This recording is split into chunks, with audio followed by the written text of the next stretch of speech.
Naam. Sasa katika vipimo kuna vipimo aina mbili. Aina vipimo actually aina tatu. Kuna vipimo vya picha, vipimo vya damu na vipimo vya nyama.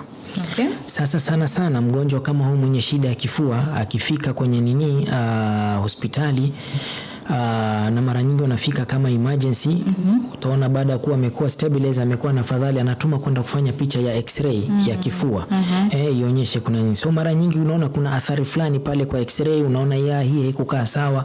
So kutoka hapo mgonjwa kama huyu anatuma ile picha ya juu zaidi ambayo ni CT scan.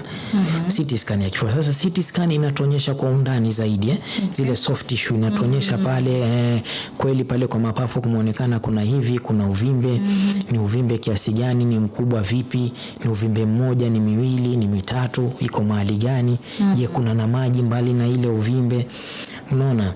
So aina hiyo ni picha ya CT scan inaweza kutuonyesha hivyo.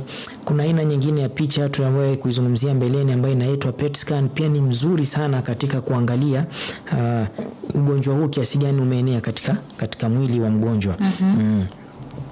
Lakini kwa sababu haiko hapa karibu, ni mpaka Nairobi, but vile kwa ule mgonjwa ambaye hayuko hali ya kusafiri, huwa sana tunabakia na hii CT scan. Okay. Sasa hii CT scan inatu guide.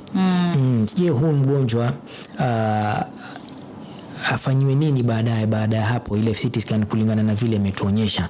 So kuna CT scan mathalan imetuonyesha uvimbe, lazima ule uvimbe utolewe upimwe.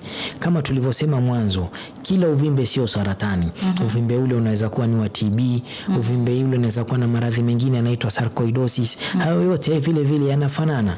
Si lazima ule uvimbe kuwe ni saratani. Kwa hivyo uvimbe ule lazima utolewe upimwe. Kuna njia tofauti za kutolewa uvimbe ule ukapimwa. Moja ni kamera inapitishwa kwa mdomoni ama kwa pua. Ile inapitishwa kwa pua, inashuka mpaka kwa mapafu. Inaenda mpaka pale ilipoona ule uvimbe, alafu inaweza kutoa ile nyama ikaipima. Unaona. Ikijua ni saratani, then itatuambia ni aina gani ya saratani katika zile ambazo tumezitaja, kwa sababu kila moja ina matibabu yake tofauti. Wakati mwingine huu uvimbe unakuwa uko mbali na zile airway, ambao hata kama utapitisha hii kamera inaitwa bronchoscope, ukipitisha bado huwezi kufikia. So unahitaji ile tunaita image guided biopsy. Image guided, mathalan daktari wa picha anapiga picha pale kwa kifua, anaona pale ule uvimbe ulipo, anadunga sindano direct kwenda pale kwa uvimbe ili kutoa ile nyama ifanye nini, iende ikapimwe. Hii inaitwa image guided biopsy. Hii vile inafanywa. Unaona, njia nyingine ya kuweza kujua yaweza kutoa hii nyama na kwenda kupimwa. Unaona. Naam.